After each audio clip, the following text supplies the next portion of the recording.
Bagi saya pokok ini sangat unik. Walaupun ianya berduri, rupa-rupanya pokok ini pun berbunga juga. Inilah pokok kaktus yang saya tanam sejak beberapa tahun. Dari saiznya kecil sehinggalah ianya menjadi besar seperti ini dan mengeluarkan bunga.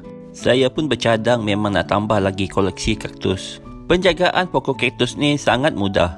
Siraman saya buat seminggu sekali dan semburan folia seperti ini saya berikan seminggu 2 kali.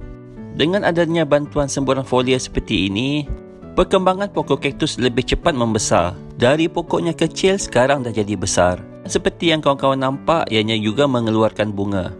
Saya suka berkunjung di pasar tamu untuk melihat pokok-pokok kaktus yang ada dijual.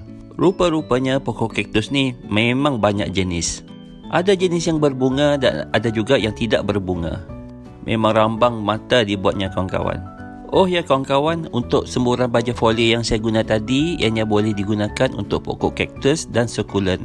Kawan-kawan yang tanam kaktus boleh cuba baja ini.